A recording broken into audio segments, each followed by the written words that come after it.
the line here. So item 2 will be approval of the agenda. 2.1, changes to agenda and approval of agenda. Section 3, we have no recognition. Section 4, no scheduled visitors. Section 5, administrative personnel appointments. We have none at this time. Section 6 will be public comment. 6.1, members of the public desiring to address the school board, Form MIS 5241, public input and/or discussion of agenda items. And as always, we typically don't know until the night of the meeting if we will have public comment. Before I move forward, I do want to just remind everybody at 9:15 we will be adjourning the workshop for another meeting that we have scheduled. And then as soon as that meeting's over with, we'll go back into workshop. So we might have some presentations get started. If that's the case, then I'll wait until we get finished with that meeting before we start those presentations. So we'll move down to section 7. This is committee and staff report. 7.1 is in-county travel paid for the period of October 21st through November 17th, 2021. 7.2 is out-of-county travel paid for the period of October 21st through November 17th, 2021. 7.3 is Liza Jackson Preparatory School Incorporated updated annual financial statement and supplemental audit for the year ended June 30th, 2021. And section 8 is the consent agenda. Again, board members, as we go down every item, just feel free to stop me if you have a question. We do have several staff members here this morning. 8.1 will be the approval of the consent agenda. 8.2, approval of the minutes of the student disciplinary hearing of November 4th, 2021, organizational meeting of November 4th, 2021, minutes of workshop meeting of November 4th, 2021, minutes of regular meeting of November 8th, 2021, minutes of special meeting of November 29th, 2021, as recommended by the superintendent. 8.3, appropriation of District 1 school board member capital outlay funds to Meigs Middle School for 2 Chromebook charging carts in the amount of $2,047.20 presented by Dr. Lamar White.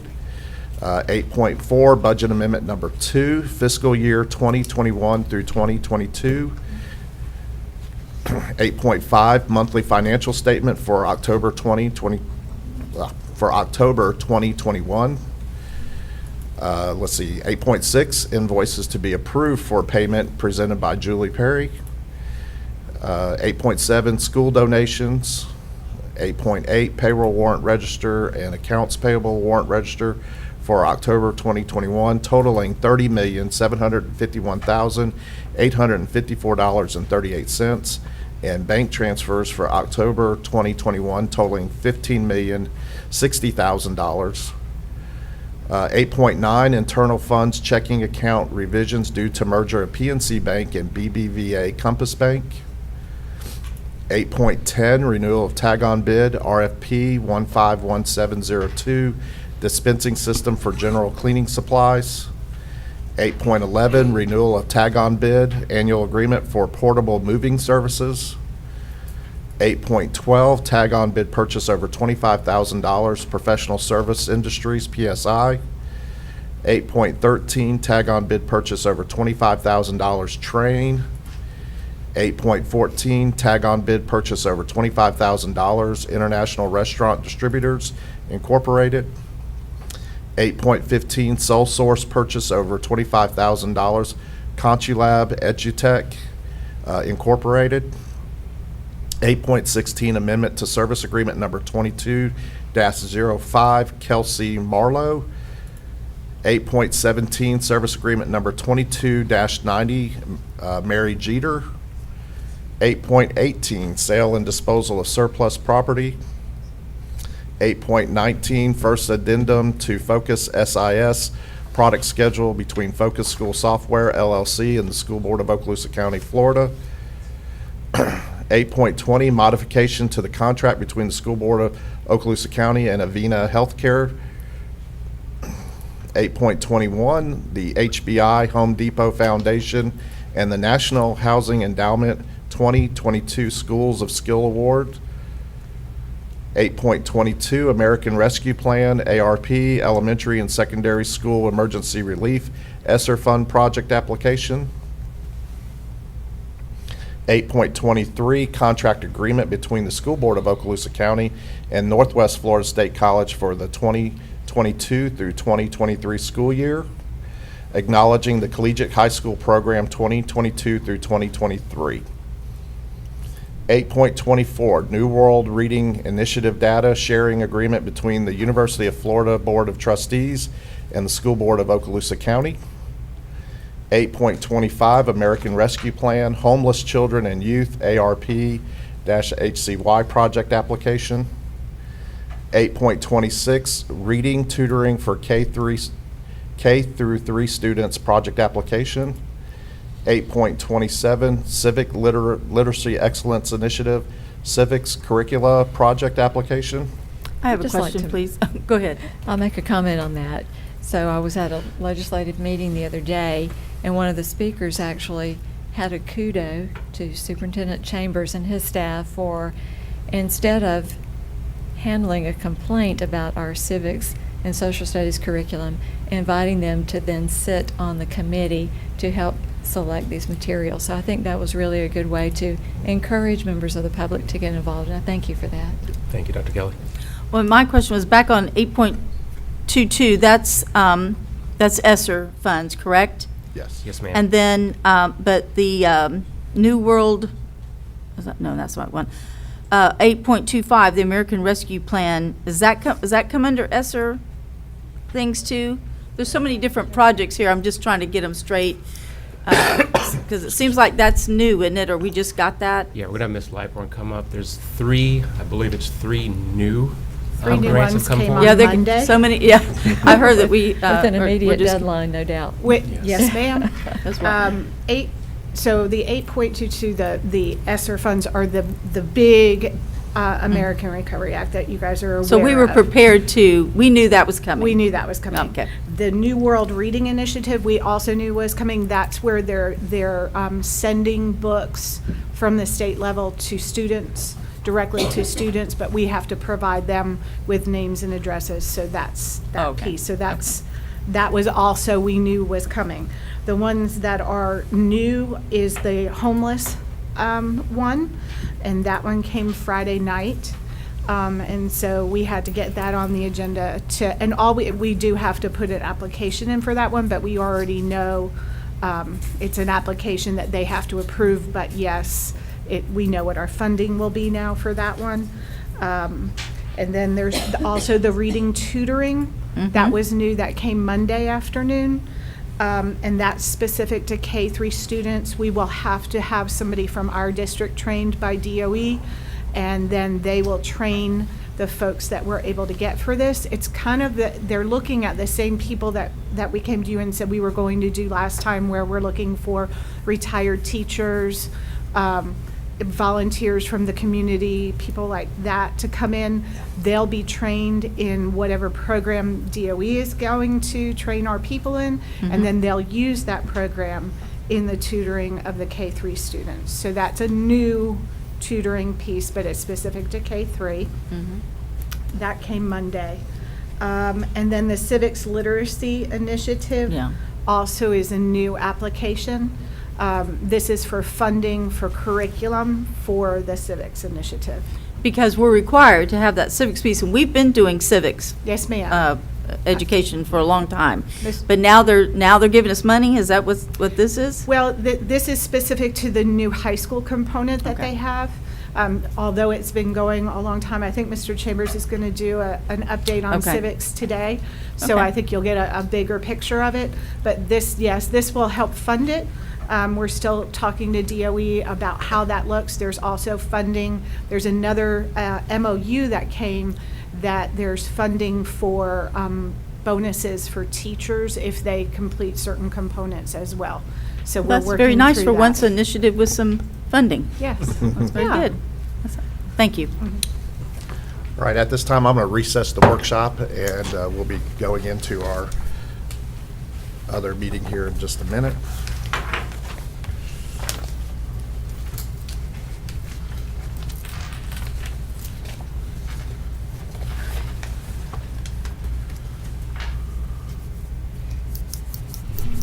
Okay, I'm going to call the meeting to order of the Okaloosa School Board Leasing Corporation Board of Directors meeting.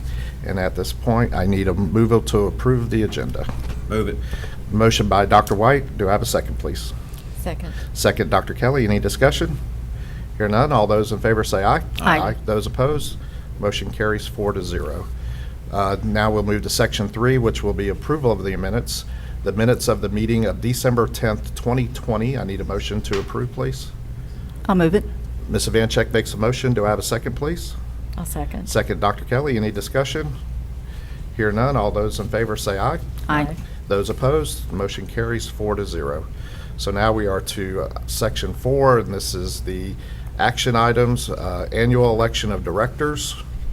And Mr. Chairman, pursuant to the bylaws of this corporation, the seated members of the Okaloosa County School Board are to be the directors of the corporation, so it'd be appropriate to have a motion electing each member of the school board as a director of this corporation for this next year. So we have Move that, so it's for all of us? Yes, sir. That motion's for all of us, okay. Dr. White makes a motion. Do I have a second, please? I'll second it. Second, Ms. Vancheck. Any discussion? Hear none. All those in favor say aye. Aye. Those opposed, motion carries 4-0. Item 2 is the annual election of officers. And yes, sir, according to the bylaws, the officers follow the same officers as the school board, so the chairman would be proposed as president, the vice chairman would be vice president, and the superintendent of schools is typically elected as the secretary of the corporation. Okay, we need a motion to approve. I'll move it. So Ms. Vancheck makes a motion. Do I have a second? I'll second. Second, Dr. Kelly. Any discussion? Hear none. All those in favor say aye. Aye. Those opposed, motion carries 4-0. So now we're to Section 3, or Item 3, approval of amended and restated bylaws. Yes, sir. The bylaws are before you today for approval to restate them and amend them. The only amendments are to Article 2. We have put updated statutory citations in the purpose section, and then we simply cleaned up Article 7. It had names of original board members way back when this was created. We've made it more generic now just to follow the officers as they're supposed to be. With those changes, we would request your approval and adoption of the amended and restated bylaws. Okay, so I need a motion to approve, please. Move it. Dr. White makes a motion. Do I have a second? A second. Second, Dr. Kelly. Any discussion? Hear none. All those in favor say aye. Aye. Those opposed, motion carries 4-0. Now to Item 4. This will be the approval of a fee to the Florida Secretary of State, excuse me, for filing the 2022 annual corporate report of the Okaloosa School Board Leasing Corporation. And yes, sir, this is the standard annual report that corporations file in the state of Florida, and this just authorizes the payment of the fee to the Secretary of State. So with that, I need a motion to approve. I move it. Ms. Vancheck makes a motion. Do I have a second, please? Second. Second, Dr. White. Any discussion? Hear none. All those in favor say aye. Aye. Those opposed, motion carries 4-0. And this meeting is adjourned. And I'll call the workshop back into order. And we are at Section 9 now, Superintendent's Human Resource Recommendations. And 9.1 and 9.2 will be informational only on Monday night. 9.1 is employees on administrative leave. 9.2, deferred retirement option program to drop. 9.3, cleared certification requirements and issuance of contracts for the 2021 through 2022 school year. 9.4, out-of-field report for the 2021 through 2022 school year. 9.5, revised substitute and temporary employee salary schedule. And Mr. Chambers, is this in regards to what we voted on, or the recommendation on the pay scale for substitute teachers? Yes, sir. And this is now going to go through? Through the end of the school year. Okay, all right. All right. And 9.6, employment separations. And 9.7, personnel recommendations. 9.8, employee transfers. 9.9, reinstatement reimbursement of sick leave due to line of duty illness, injury, medical examination. And then 9.10, leave without pay. Now we're to Section 10, discussion agenda, and as of right now, there is nothing that has been moved from the consent agenda. So we are now to item 10.2, authorizing certificates of participation, the School Board of Okaloosa County, Florida Master Lease Program, Series 2022A, evidencing an undivided proportionate interest of owners thereof in basic rent payments to be made under a master lease purchase agreement by the School Board of Okaloosa County, Florida, to fund the construction of certain school facilities. And this is presented by Julie Perry, our interim Chief Financial Officer, Budgeting Director, and recommended by the Superintendent for approval. And Mr. Chambers, I will turn it over to you, sir. Thank you, Mr. Bright and School Board. I do have a few comments that I would like to make, and then I'm going to ask Mr. Horton to come up, and we have some visitors with us, which I'll also introduce here in a moment. But I do want to say, you think about it, it's been 16 months since the half-cent sales tax was approved by the citizens of Okaloosa County. And tonight, or excuse me, today, but on Monday night, when we look at 10.2 and when we look at 11.3, it really represents a landmark for us in Okaloosa County, because we haven't had significant construction in almost 20 years. So when we started the half-cent sales tax program, we know that rightfully so that we put safety right at the front. And we looked at our single point of entry, we looked at our perimeter fencing, and this upcoming summer, we should be done with those projects. Now that is several years ahead of schedule, so receiving these funds was a blessing. And now we also had the ability during that time to look at roofs. So several roofing projects have been done as well. So safety, roofing projects over the first 16 months.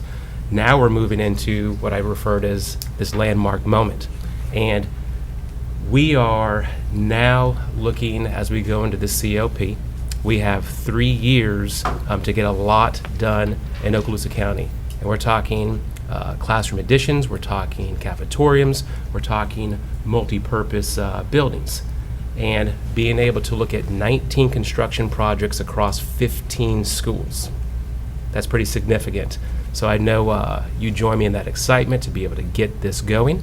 And I think more importantly, this is exciting for the students of Okaloosa County, for the families and the employees of this school district to be able to really do the things that we need to do. Also, I think it's important that we understand that the COP is a process that school districts across the state of Florida and across the nation utilize in order to get funding, to get projects going, and get that money up front and then pay it back with available resources such as the half-cent sales tax. Mr. Horton, Ms. Perry, Mr. McGinnis, Dr. Smith, and Mr. Myers have been working with the board-approved financial advisors of Ford & Associates and our bond counsel, George Smith, to prepare documents for the agenda today, and just really appreciate the work that we've been doing. This is months in the making, really probably years in the making in terms of where we are today, so that work is critical. And we also have Mr. Linder, who's here with us, as you know, is significant in helping us get through this. And I also would like to say, Dr. Kelly, being over the construction program, just thanking you for helping us move this forward as well. Additionally, I do want to say, as you know, we have a Citizens Oversight Committee that has been comprised of, the steps that we are taking. And as a matter of fact, today at 4 o'clock, there's a meeting where much of what we discussed today is also going to be discussed with them as well. So with that as a brief intro into this section, I'd like Mr. Horton to come forward.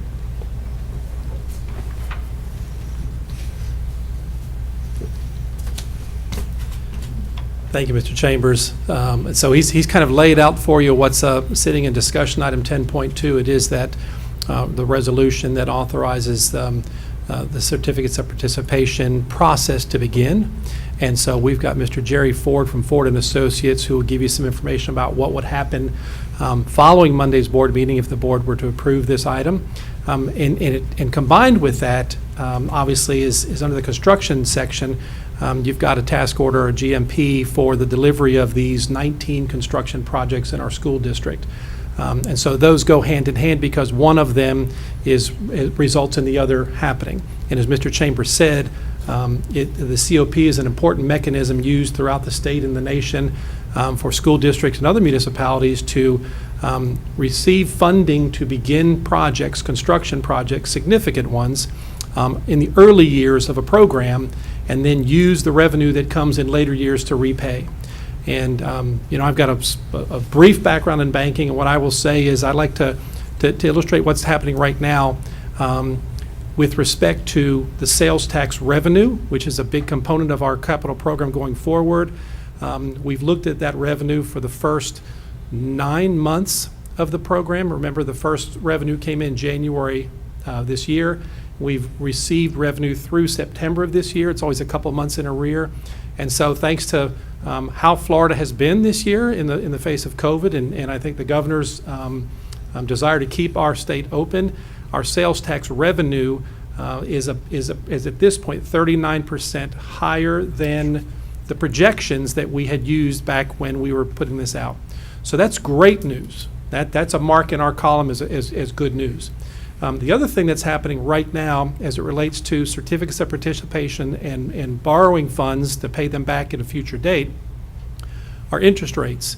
And so I think Mr. Ford will speak to that, and we don't have a situation here in December where interest rates are at a historic low, but they are low, relatively speaking. And so if there are times at which a school board or an entity would go out and make use of certificates of participation, now is a good time to do that.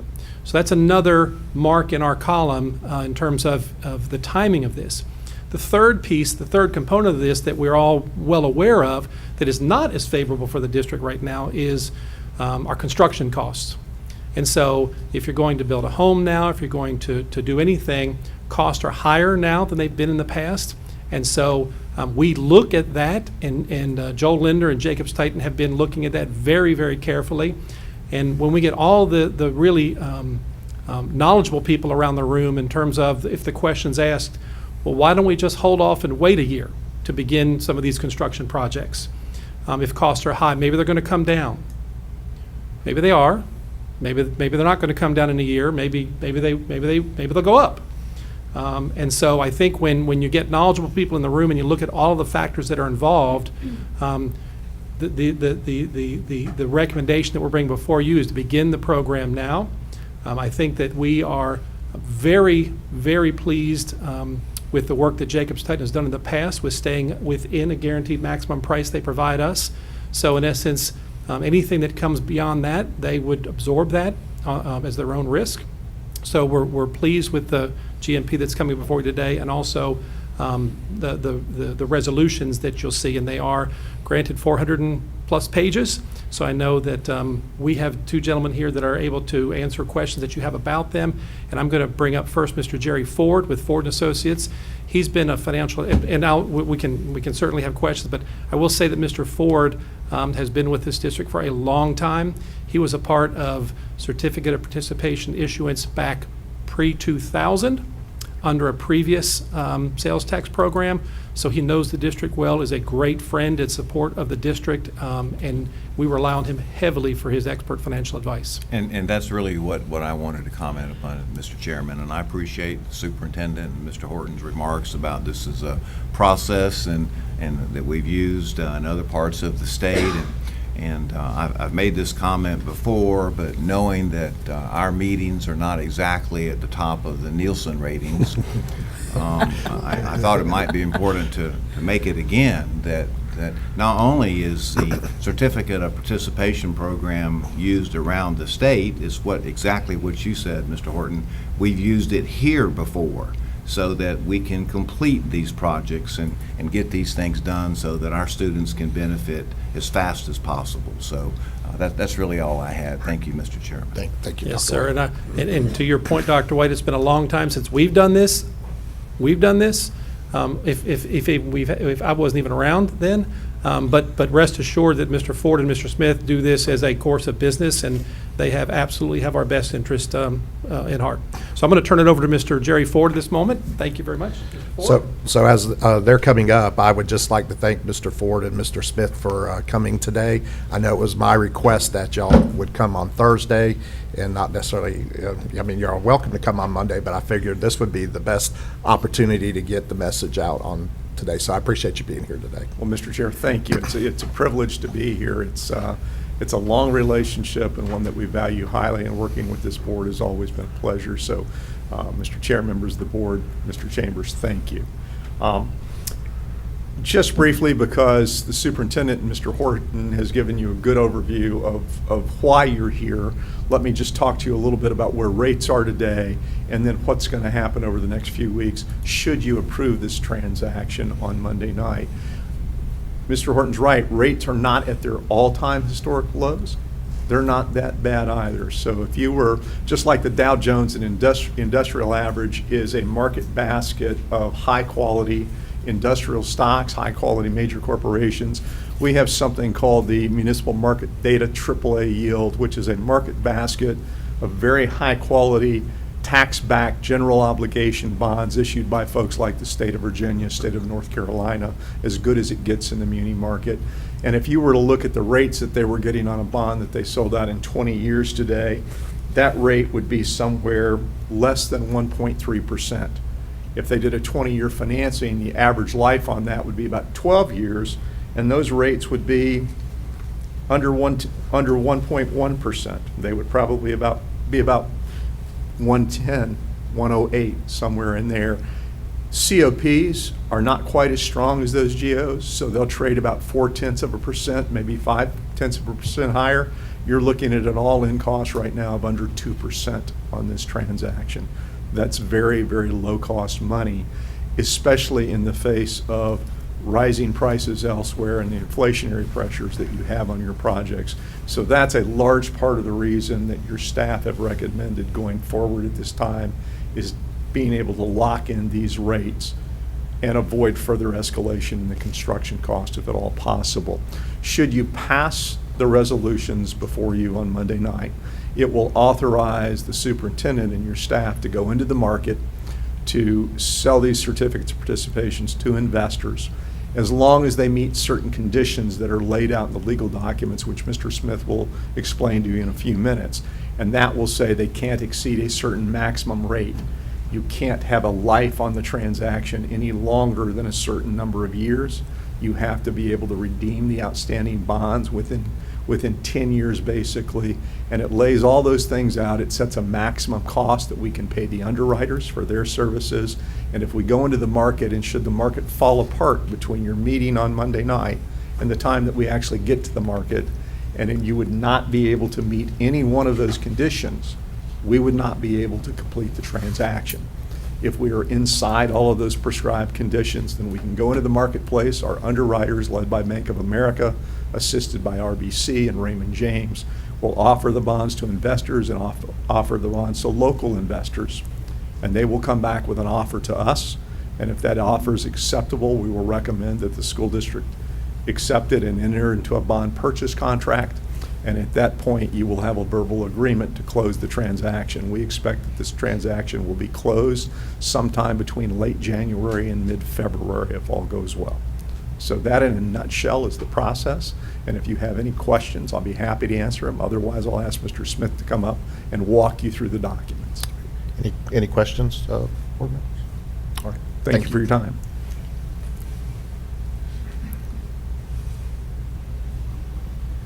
Good morning. I'm George Smith. I'm with the law firm of Bryant Miller Olive in Tallahassee. I met Mr. Bryant at the last, or I guess two before school board association meetings. We had an opportunity to talk to each other, so it's a pleasure to be back before you today. As I appreciate the introduction. I've been doing this for a little over 20 years, and I've been working with the school district since about 2005 or 2006. So it's a pleasure to be here, work with Mr. McInnes for the school district and elsewhere in the Panhandle, and love coming over here.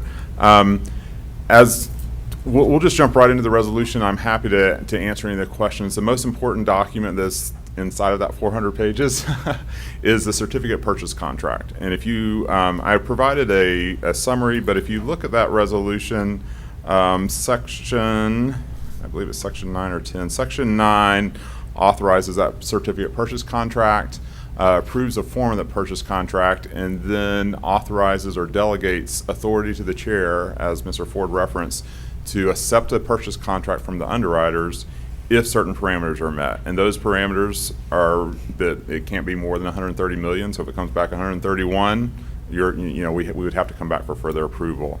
The interest rate cannot exceed 2.40%, and the maturity date is not later than October 1, 2041. It has some optional redemption so that you could prepay it if the market's moved and you have that opportunity in the future. It does have a blank in the form of the resolution that you received. That's the compensation that we paid to the underwriter. Mr. Ford and Mr. Horton have been negotiating that with the underwriters, so we didn't want to put a number in there and show your hand too early while they're finalizing that. So we'll include that amount in the final resolution, and that will be before you on Monday night what that not to exceed amount is. So this resolution delegates authority. If those parameters are met, the chair has authority to enter that purchase contract on behalf of the school district and say, okay, we will sell you these bonds, we'll borrow this money, and we'll repay it over the next 20 years, as long as that maturity date is not farther out than October 1, 2041. So we don't push that way out. The rest of the documents are the underlying legal documents that give the security, if you will, to the underwriters. And obviously, we have the Florida constitutional law, we have statutes thereunder, and it's very much, if you're familiar with equipment financing, it's kind of very similar concept of equipment financing that you might use for a school bus or for a computer system or something along those lines, except that it's involving real property. So there's additional real estate type documents. You are in a unique situation. You have two documents here that you wouldn't normally have. You have no debt outstanding under your master lease. So the debt that was done, 2006 consolidated projects, all of that debt that you've entered in the past is all gone. Whenever you enter debt in the future, you have a master trust and a master lease, and we do supplements to those documents. So if you were to borrow money again in 5 or 10 years, we would supplement the existing documents as long as the debt we're authorizing today is outstanding. You had documents from 2003, so almost 20 years old. There were insurance provisions that are now out of date. There were statutory provisions that have evolved, and because there was no outstanding debt, we didn't have to get anybody's consent to amend those documents. So we said, let's not use those documents anymore, let's do a whole new set. So you have the most up-to-date documents. They've been used around the state. The underwriters and investors are used to, but we don't have to explain, hey, we used to require that every piece of property be 100% replacement value insured.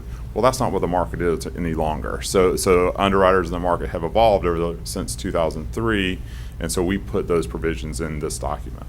But you have a master trust and a master lease. You'll enter into an arrangement with a trustee, a large national bank who you provide the funds to every month or every 6 months when you have principal and interest payments. They pay the bondholders. If there were some type of default, the bondholders have hired them to act on their behalf, if you will. So there's some of that security type relationship going on, but that's why you have a master trust. The master lease, you'll lease all of these projects. You're not allowed to give a mortgage in the state of Florida as a government. So if I were to borrow money for my own personal residence, that sort of thing, I give a mortgage.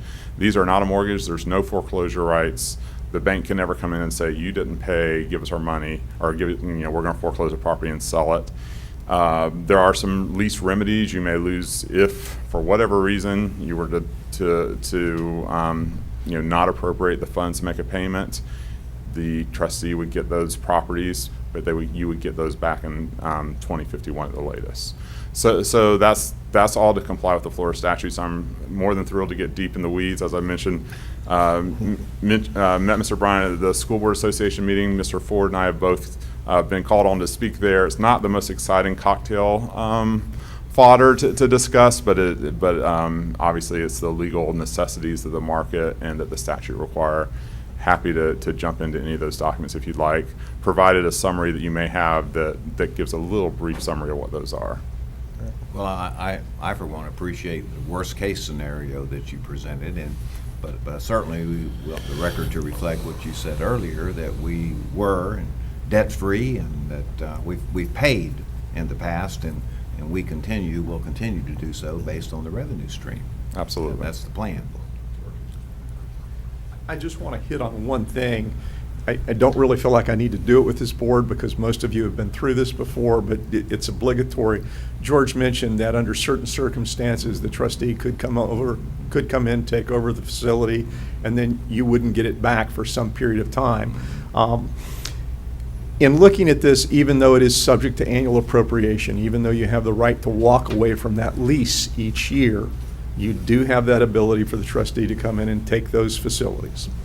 So you need to look at it in the same rate. If you're familiar with the comedian Ron White, he has a routine called Drunk in Public, and where he goes outside of a bar and he's... No relation. That's correct. He goes outside of a bar and the police are going to arrest him. And he said, at that point, I had the right to remain silent, but I did not have the ability. So you have the right to walk away from this at any given point in time, at any given year. You really don't have the ability. Your ability is very limited because you have a lot to lose that you use on a daily basis. So look at it like you would look at any other piece of debt. The fact that it doesn't have a mortgage doesn't mean that you shouldn't view it as such. So I have a question on how payments are structured. Can you help me with that? How would that, you said it would probably be finalized by February, is that what you indicated? So then do we immediately start the payments? It's a good question. Your interest payments will be in April and October. Your Okay. principal payments will be in October.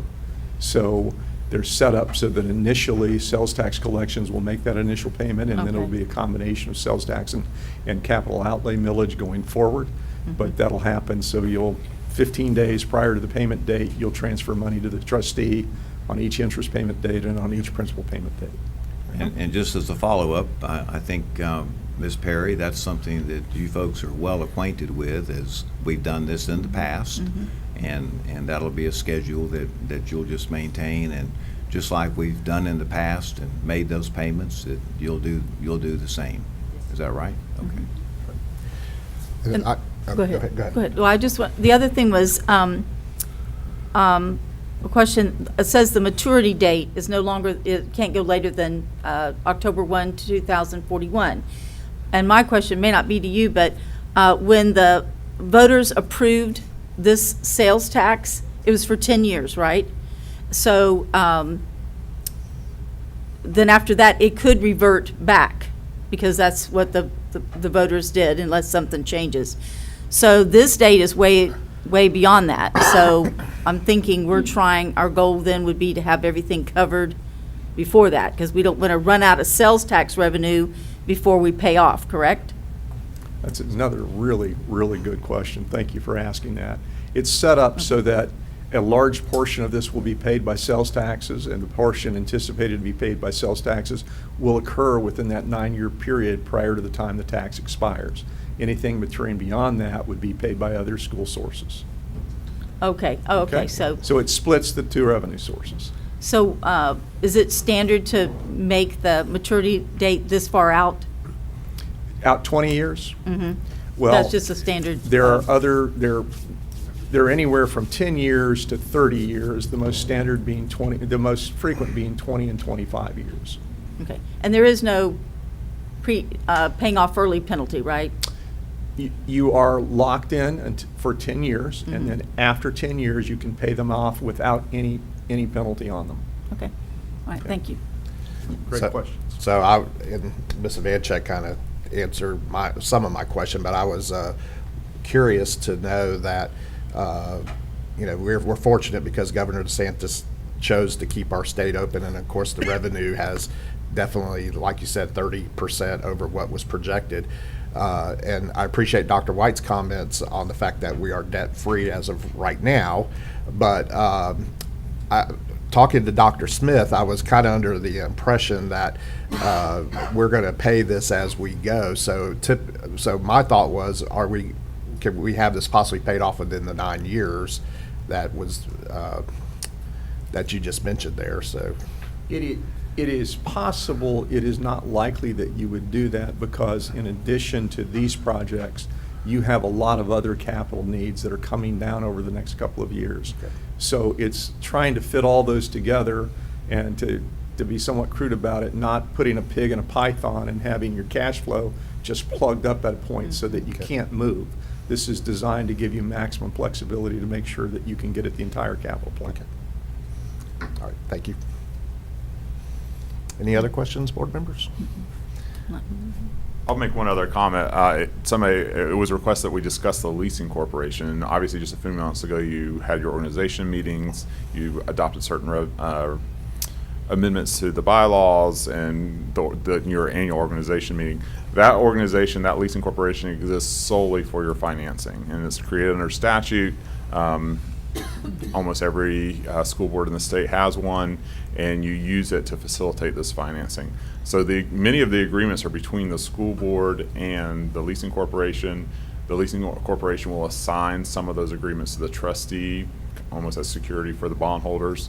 But that leasing corporation, whenever you meet on Monday evening, the school board will consider the resolution, and I'm not sure if this is the exact order because it can vary, but oftentimes the school board considers the resolution and approves it or denies it, and then the leasing corporation also has to approve a separate resolution that authorizes the same activities. You need both of those activities together, and so that leasing corporation is solely to facilitate financing, and if there's any questions on how that operates, I'm happy to go into that as well. And we've noticed the meeting for Monday night of the leasing corporation at 6:30, I believe it is. Right. And so the order in which the votes occur really will just depend on kind of where we are in the board meeting. Right. But Monday night, you will have the opportunity both as the school board to adopt the resolution and then wearing your hat as the leasing corporation to adopt that resolution. And if it happens in the opposite order, it doesn't matter. Whatever that timing is fine. Well, depending on public comment that night, I have a feeling we'll be well ready for that 6:30 meeting and already have voted on item 10.2. So that's my thoughts. Yes, sir. All right, any other questions or for our guest here today?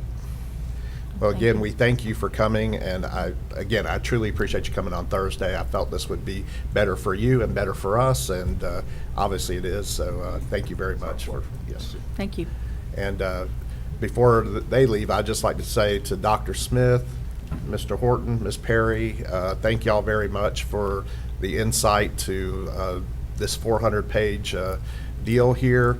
I know Dr. Smith and I talked for probably about 10 minutes the other day on the phone, and for somebody like me, he simplified it a lot. It was a lot more easier to digest, so thank you very much, Dr. Smith, for taking the time out. But again, thank you to the staff that's been involved with this to get it to this point. So, and like Mr. Chambers said, this is an exciting time, so. All right. I did want to say, just looking at the amount, and I didn't know if Mr. Horton wanted to speak to that, just as kind of a, I guess as a factual thing. I don't know that our district's ever committed to that sizable amount before, have we? Not in the recent past. Yeah, so this, and I'm just saying that really just kind of as a little factual thing, but also for the public to understand the commitment that this district and this board has to put ourselves in that, that amount of money, and what we're doing shows you our commitment to what we're trying to do to get our capital investments and stuff for our employees and our students and everyone up to the level that our district has a reputation in other areas. And so it's quite an initiative, and I just don't think that needs to go unnoticed. I think also, if I might, that speaks to the fact as to how long we had let the situation go without attention and without a sales tax initiative, while our surrounding districts had an ongoing sales tax initiative. So we were that far behind. So I think that's worth bearing out too. Mm-hmm. And I just want to say, and I appreciate both of those comments, because what this also represents is us fulfilling the promise to the voters on the projects that they would have liked to see done at each of the schools. So it's us moving forward on that promise. For sure. All right. So now we will move to section 11, and one of our favorite parts of the meeting, the construction program owners representatives business. And Dr. Kelly, I'll turn it over to you. Well, we actually have our next meeting Monday morning, so at Monday night's meeting, I'll be able to give you a full briefing. Okay, thank you. And we do have a couple items we'll be voting on. 11.2, program number 6, task order number 9, time and materials task order, emergency remedial efforts, both design and construction for repairs to Jack Foster Stadium at Crestview High School. And then 11.3, program number 6, task order number 12, GMP district-wide sales tax construction projects. We'll move to section 12, information technology seat management contract. We have no business there. And Section 13, Attorney's Business. Mr. McInnes, I'll turn it over to you, sir. One item, Mr. Chairman, this morning, I just need to let the board know that we have two matters of pending litigation that we need to schedule a special meeting to have an attorney-client session on those matters. The first is a matter that is pending in the Circuit Court for Okaloosa County. It's case number 2020 CA 001658. The second is a case pending in the United States District Court for the Northern District of Florida. It is case number 319 CV 03639 MCR HTC. We would propose to schedule that meeting for January the 6th of 2022, 8 o'clock in the morning. That'd be prior to your workshop on that date. And the meeting would be attended by each of the school board members, the superintendent. I will be in attendance. For the circuit court case, Attorney Brent Palmer will participate by phone conference. He's the defense attorney handling that matter. For the other case, Attorney Terry Harmon will participate by phone conference. His firm is the defense firm in that case. So we will move forward properly noticing that meeting, but I needed to announce that to you today in this open session. Okay, all right, thank you. Anything else, sir? No, sir. All right, thank you. And now we'll move to Section 14, Superintendent's Business. And it's always great to see the out-of-state field trip reports back on there. So, Mr. Chambers, I'll turn it over to you, sir, for your correspondence. Thank you, Mr. Bryant, School Board. I do have several topics that I do want to speak about this morning. And I want to start off talking about school safety. And each of you know there was a tragedy that occurred last week in Michigan. And I do want to say to our board, I appreciate you all reaching out to me, ensuring that we are being still very vigilant as it pertains to school safety. And I do want to say, I think school safety requires non-stop vigilance. And it's also very appropriate, I do want to say here today, threats that are made at schools, whether at schools, whether at homes, these are things that we take extremely seriously. And we are blessed that we have a Safe Schools office led by Danny Dean, who does an amazing job. Also in partnership with our Sheriff's Department and Sheriff Aiden, who understands that school safety is our top priority. And that is something that we do not take lightly.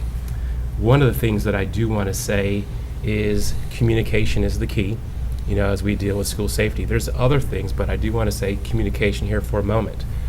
We are blessed here in Okaloosa that we have students who speak up. They say something. We do have the Say Something campaign. We have parents who say something. We have employees who say something. And each and every time that someone brings something to our attention as it pertains to safety or as it pertains to a threat, these matters are looked into. But they're not only looked into from a school district point of view, it's also looked into in conjunction and partnership with the Sheriff's Department. So I want to mention that. I also want to say, I do believe that we do have safe schools. And what I mean by that is we have school resource officers in every school, and we have 2 in our high schools. We do have the Guardian program here in Okaloosa County. We do have a single point of entry and perimeter fencing, and I know sometimes people don't necessarily like the fences, but it is a safety measure that is highly recommended both at the state level and by our local Sheriff's Department as well. With the half-cent sales tax, as we already talked about, that's helped us move the timeline up from where we would have been with single point of entry to the point where we should be complete by this summer. Also, training, drills, the threat assessment teams that are at every single school, that is a big piece. Dr. Kelly hit the nail on the head earlier when she talked about mental health. And that is a piece of school safety that is absolutely critical, and it's something that we pay attention to. So our MTSS meetings that we have in Okaloosa County, whether it's a behavior concern, whether there's a threat type of a concern, these items are behind the scenes, but they're taken seriously. We do get other organizations involved to help students outside of the school district when the need arises. And there's many other things that are behind the scenes that we can't speak of, as you know, because it's safety related. So, are we perfect? I don't think there's probably a perfect school district in the state of Florida or the nation. But what I do want to say is we continue to be very vigilant. I also want the board to know that we recently reached out to Sheriff Faden. We're going to have a roundtable discussion with him, our staff, and the Sheriff's Department staff right at the beginning of January. And we're going to have some discussions. We want to be certain that every measure that we can take is being taken, and it's always good to kind of audit where we are with the Sheriff's Department as well. So did want to give a quick update on school safety, and if there's anything you'd like to add before I move on. I just appreciate the continued vigilance towards that safety. I think that's critical. Thank you. As you know, as I think you know, last week I was in Tampa. Mr. Bryant was there as well. It was a joint conference with superintendents and school boards. And out of that meeting, at least with the superintendents, we looked at 4 areas that we want to continue to talk to our local delegation about, and whether those type of things occur in this legislative session or keep them on the forefront as we even move to the next legislative session. So I do want to say there are 4 items, one of which was, and first and foremost, was mental health. And we talked about the importance of continuing to look at the additional funding. The state of Florida has been excellent in terms of giving additional funds each year.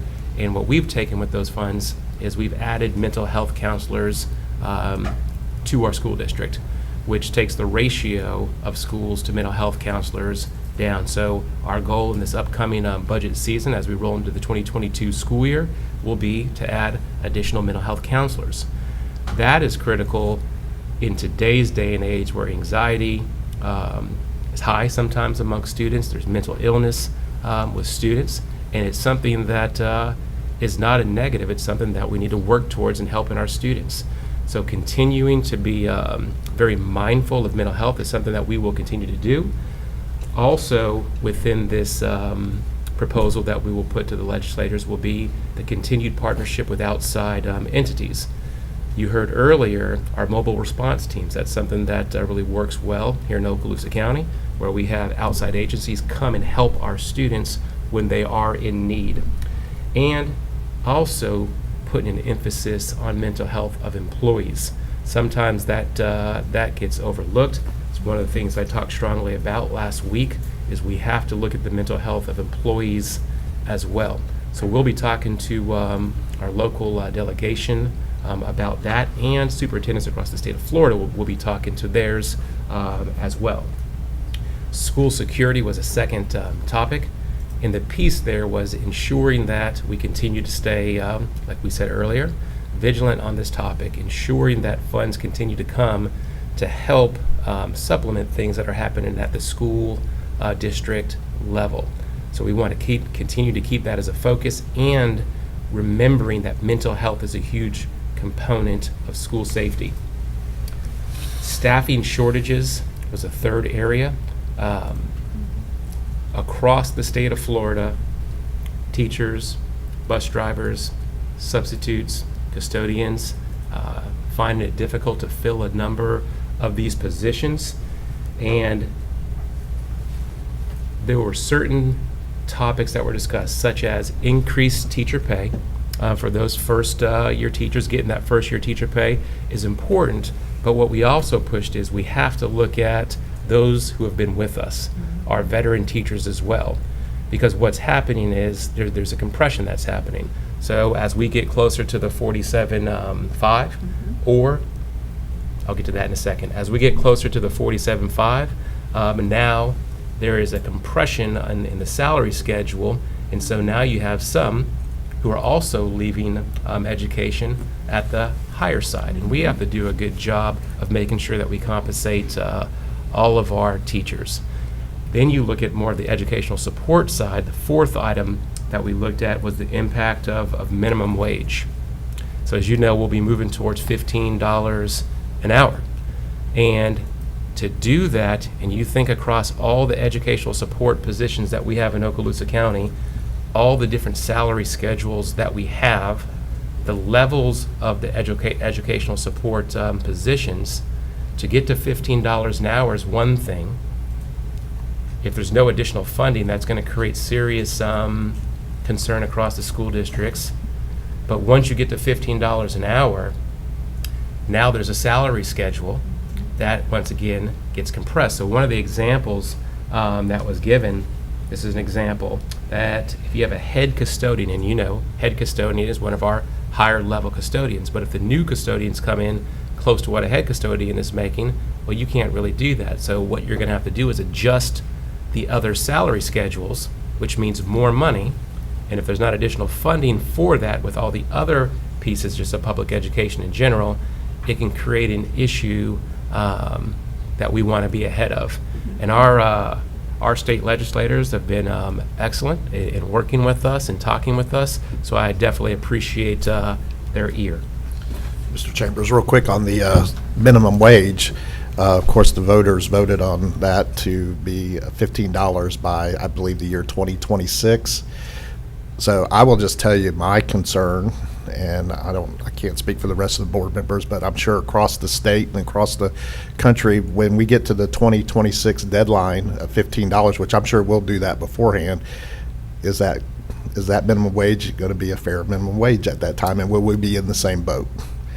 Because as we know, inflation right now is there, and of course, you know, minimum wage is exactly that. It's a minimum wage, but it's, you know, will it be a true reflection in 2026? And I'm afraid it's not.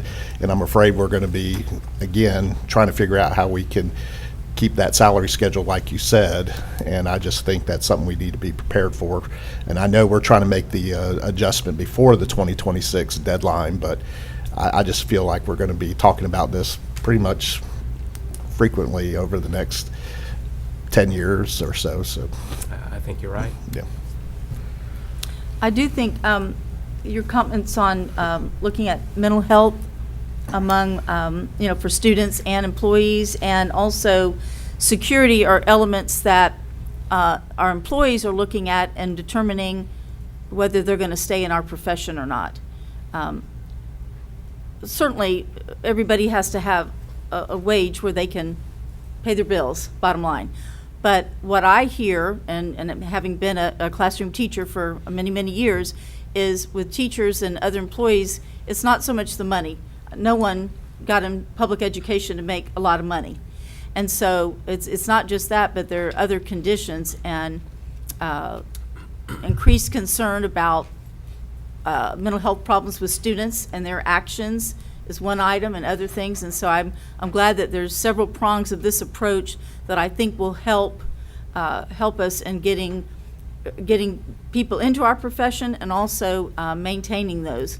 Certainly the money piece, and that we knew when that beginning teacher piece came in, that ultimately that was going to come into play, because you can't have a beginning teacher making the same amount as someone who's been in 10 years. I mean, it just doesn't make any sense. So we knew that was going to happen, and that we were going to be challenged to find the funding to make that equitable. But I do think the other pieces, I'm glad to see that the state is, now this is coming out of that conference. Is that something that is leading to going to be put in front of our legislators when they go in session? Is that what you're saying? So it's already been put in front of them Okay. already, but Okay. also us taking the time to also speak with them as well. Okay, great, thank you. And I do want to add to one thing you said, because you also hit the nail on the head. And Dr. White used to do this as a principal, making sure that he took certain things off of our plate so we could go ahead and do the task at hand. Also within this, on the teacher side, and one of the things that I really emphasize there, and all these things are rightfully so, but so you start looking at CPR that now is moving its way to teachers who have to go ahead and do this. You look at the reading certifications that have to be done, the youth mental health training that has to be done. All of those are great things, but all of these are an avalanche that's coming at teachers, along with just the job that they already have to do of educating students coming off of a pandemic and getting to the learning loss. And we look at it as a acceleration. And when you have all of this flooding down on them, It's too much. that can be tough. So really made that point as well. Thank you. So I do want to move to civics. Okay. And I'm not sure about you, but I get the question all the time is, why do we not teach civics to students? Or do we teach civics in Okaloosa County? And I'm just going to give it just a cursory bullet point of kind of what we do. And starts at the elementary level. And at the elementary, all of our students in grades K through 5, they do receive civics via age-appropriate standards that are embedded in our social studies curriculum. And there's also some civics that is also in the ELA side as well. In the middle school level, the world history and the United States history, they receive civics education. It's also based upon civic standards that are embedded in those courses. Also, a standalone course in 7th grade is civics, and it's a year-long course, and it culminates in a end-of-year assessment. So 7th grade is the first year where it's completely and solely dedicated, but leading up to that, there are already civic standards that have been embedded in social studies and in ELA courses. At the high school level, there are a number of classes that have civics standards that are embedded within, from government to English classes as well, and many in between. Students are enrolled in government courses to take Florida Civic Literacy, and there's an exam prior to graduation, and I believe that exam is going to be the first year this year. So also at the high school level, there's an exam that students will take for civics. And then there is going to be a Florida Civic Seal of Excellence, and this is part of the governor's initiative, where teachers who get this certification actually get a $3,000 bonus once they get that certification. So civics, and I'll just speak for Okaloosa County, so civics is taught K through high school. There's an emphasis on that. I think you see in terms of what happened in September, in terms of really making the month of September a strong focus on American history and patriotism. So we do a lot in Okaloosa County, and this is just a quick summary of what we do. And if I could add, Mr. Chambers, I once was a civics teacher, and that's been quite a few years ago. So I would add that in Okaloosa County, we have taught civics continually for many, many decades. We've never let that lapse. Yes, ma'am. And I seem to remember that we had some test score results on civics, that end of course examination, and I'm wondering if Ms. Lightborn, if you might remember how we did compared to others, because I think that's information the public ought to know also. Over the years, we've continually stayed in the top 5. Now, Traditionally, let's make sure we hear that real good. Over the years, we've done we've what? stayed in the top 5. Top and 5 what? of the state, districts in the Top, state, our okay, scores, so- our student scores in 7th grade civics. Typically, we're number 1 or 2. Wow. Is where our students usually score in civics. That's a 7th grade state assessment. Well, I knew we had done well. I just didn't know that we had done that good. So we've been a top 5 school district in the end of course examinations in civics, and in many cases we were the top school district in the state in Yes, sir. civics examination That is scores. correct. Awesome. Very good. Thank you. Very good. Good information there. I do want to give just a brief update on COVID. I think I do want the board to know, do want the public to know that we do continue to stay up to date on where we are in the school district. We do continue to listen to what is happening in the state and in the nation. So we do continue to track our cases. We still have our COVID dashboard that is up and running. Do want to give you just a little bit of information. Last week, I think we had 10 cases last week. We'd love those cases to be 0, but we did have 10 cases last week, and all of that is right there on the COVID dashboard as well. We do still continue to stay in contact with the Department of Health. We still continue to stay in contact with Health Hero. We do have our site here for those employees and students who want to get tested. They have the ability to get tested here at the central office, and we do have a site in Crestview as well. The state of Florida is actually sending some test kits to us, which we will disperse out to schools, and that will be free of charge to families, trying to make sure that we give them every ability to get tested, and those who are sick, obviously, stay home.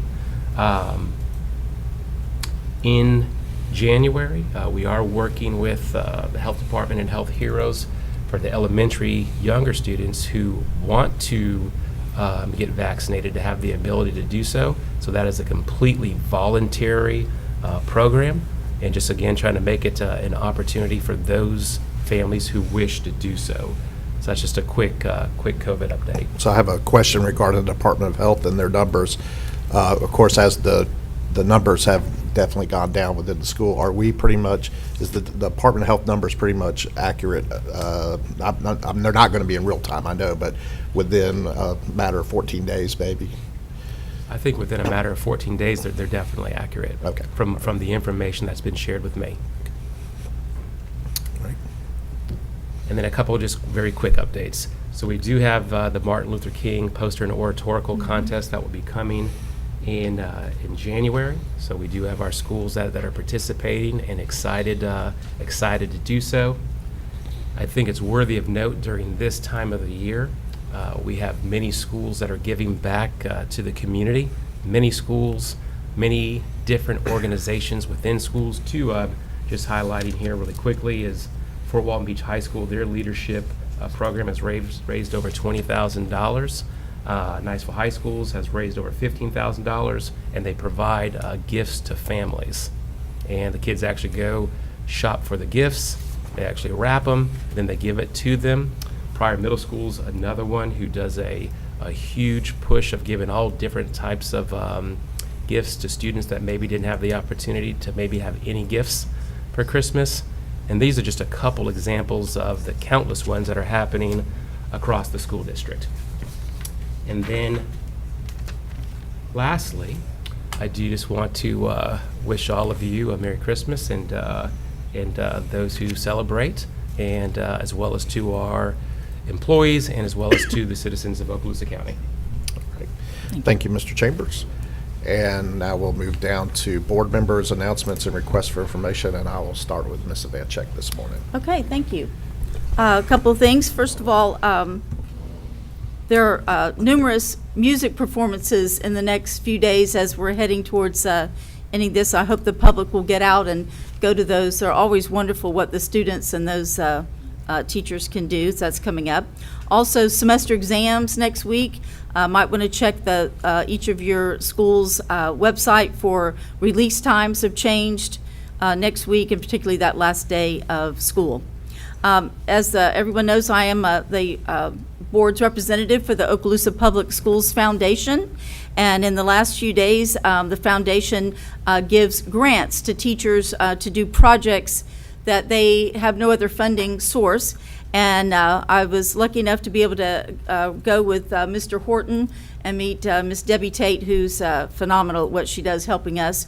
We went up to Baker for that particular one, but we are, the foundation has given 26 grants at 15 different schools for a total of $54,000 worth of grant money for these teachers to do these projects. And we that money is not public money, it's donations, particularly from the Gulf Power Foundation, who is one of our biggest supporters, but it comes from even our employees donate to that funding. And it's exciting when you go into a classroom in front of the students and present that check. I mean, literally hand that check to the teacher for that funding. It's the best of education, and I'm honored to be a part of that. But each year, the foundation continues to get more and more funding, which is helping our teachers. And looking at some of those grant initiatives, very exciting what they're doing that they can implement. So exciting to be a part of that. And then I have something I want to give my fellow board members today. Last month, and I know Dr. Kelly mentioned this too, I was in November at the County Commission meeting where they actually approved a proclamation that was started by the commission's, has a commission on the status of women, and that's president is Mitzi Henley. And with that commission and some of the training and different things they did, they went to the Board of County Commissioners and asked them to show support for initiatives that have to do with human trafficking as related to our county. Because of two main aspects, our proximity to I-10 as a major travel corridor, and also being a state in our area of high tourism, which means a lot of people coming and going. We actually are a target audience for human trafficking, unfortunately. So what I've handed to you is the actual proclamation that the county commissioners approved on November 16th. And then Ms. Henley came to me, knowing that I'm a board member and being at that, asked me would I back a similar proclamation to put in front of our board members to just as a part of support. When you look at the item down here, that most of the victims are young people from about 12 to 15, which is our students, certainly is important to us. So I reached out to Mr. Chambers and spoke with him about this, and he has agreed to work with me on coming up with rewording this proclamation so that it fits on our side and incorporating what the district and the board do what they do. And so I'm going to be, after the first of the year, bringing this back to you, board members, our proclamation outline, and hopefully you will support that as we support with our county commission and our law enforcement in Okaloosa County, the sheriff and everyone, that we are a united force against this kind of activity in Okaloosa County. But I just wanted to let you have this copy, and as I work with Mr. Chambers and his staff to come up with a proclamation on our end, I'll be presenting that. So, thank you. Thank you, Ms. Evanchik. Dr. Kelly. Well, thank you, and I'll just follow along with what Ms. Evanchik said. I was at that meeting as well, and if you recall, when I brought this to our attention a few months back, they do have an excellent online human trafficking course that you can take, and at the end of that course it might take you 45 minutes to an hour to take it, but you have a certificate of completion. But the information that's in that online course is phenomenal, and it really does stick with you as to the signs and symptoms that you might see in young students, young people, regardless as to whether they're our students or not. So very eye-opening. So certainly I would be in support of a proclamation, Ms. Evanchik. Thank you. So just a few announcements. Thank you, Mr. Chair. So everyone knows that early release is on the 17th. Please look at your various schools' websites to get those particular times for early release.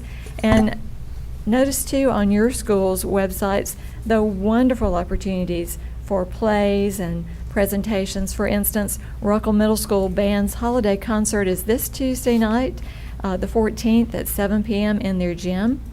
And then the Ruckle Chorus is presenting this Christmas on Thursday, December 16th at 6:30, and the admission is free. So all of those, I know for me personally, it just kind of sets the mood and the tone for Christmas, hearing those students present and play their instruments and sing. Just some wonderful opportunities. Lewis School also has announced that their next homework help day is Saturday, this Saturday, the 11th, at the Valpy Public Library from 10 to 12. And I just wanted to say a personal thank you to our local legislators, whom I know personally and have known most of them for a very long time, for being so accessible to us, not just when they have their official legislation days and invite us to all come, but we can call and email those legislators anytime. So I personally want to thank Pat Maney, Representative Williamson, Senator Gainey, and Senator Broxson. They are so open to hearing our concerns and so supportive for this school district, and I appreciate them.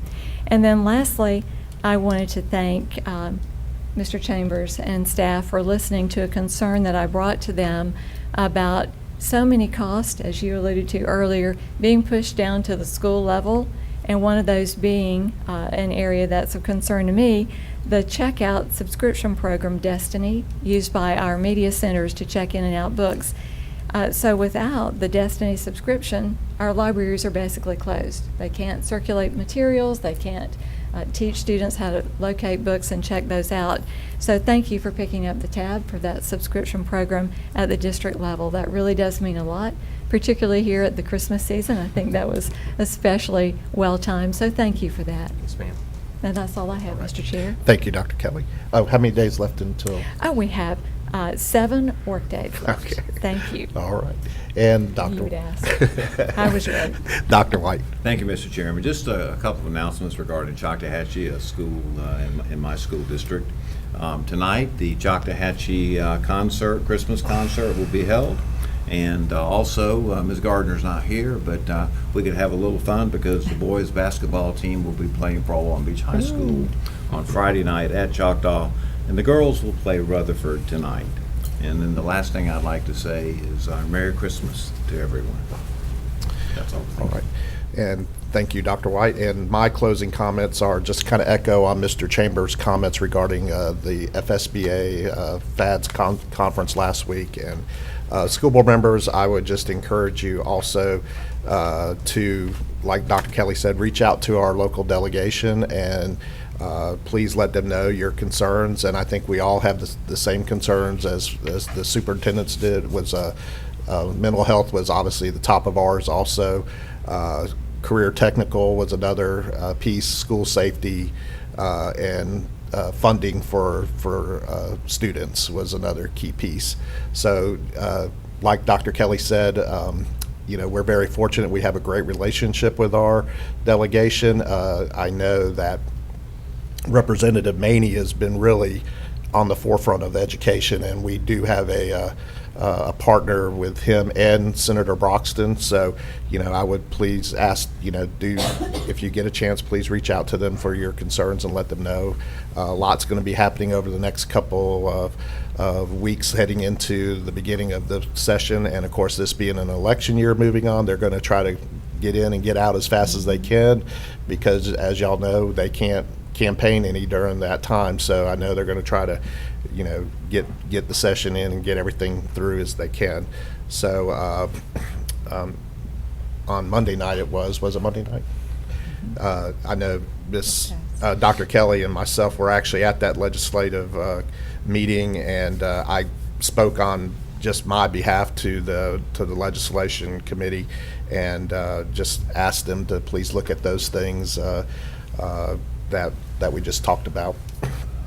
I would also like to let everybody know that, just in case you haven't heard, the Florida School Board Association voted unanimously to withdraw from the National School Board Association, and Okaloosa County was actually out of it before we actually took that vote because Dr. White brought the motion to us to withhold our dues. So we've actually had been out of the NSBA since that vote, but the Board of Directors voted unanimously to withdraw, and at this time they're looking to explore at other avenues with the coalition of states that have already withdrawn, but nothing is concrete at this time. But I was very proud I'm not on the board of directors, but I was in on that meeting when the vote was taken, and also appreciate the fact that it was unanimous on all sides of the political spectrum. So that was really a good meeting to show unity on that front. I do have a couple of things here. Let me pull it up on my phone real quick. So I'd like to congratulate Crestview girls basketball coach, Coach Williams. He just earned his 500th victory against Mosley the other night. That's great. That is really exciting. And let me move on down here. A lot going on up our way. But let's see here. And Mr. Chambers, I know we got to visit the EMR students at Crestview High School, and I'm proud to say that 22 students took the test and 22 passed. awesome. And that's another That's great. second year in a row we've had 100% pass on that. And then finally, I'd like to congratulate Riverside Elementary School academic team on being first place in the Fall America Answers Contest 2021, and that is #1 in the nation. And I know Mr. Chambers has already approached me about having them come to a future board meeting to recognize them. So congratulations to the principal, Ms. Curley, and the teacher, Ms. Gail Smith, and all of the students who worked hard to get that achievement, and we're really proud of them. So we look forward to seeing them at a future board meeting. So. And with that, we'll move on down to section 16 in the public comment. And this will be the 2-minute version of public comment. And we do have public hearing. 17.1 will be public hearing for adoption of revised school board policy, chapter 5, student education records. And 17.2, public hearing for adoption of revised school board policy 01-19, parents, Bill of Rights and Family and School Partnerships for Students. And I believe this is coming from the special session that, Yes, sir. for This policy revision implements the Parents' Bill of Rights legislation that was passed by the legislature, signed by the governor. right, okay. And 17.3, public hearing for adoption of revised school board policy 01-21, the wellness policy. And we'll move around the room here real quick. Ms. Appleberg, anything? Dr. Hale? Ms. Lightbourne? Mr. Horton? Ms. Perry? All right, this meeting's adjourned.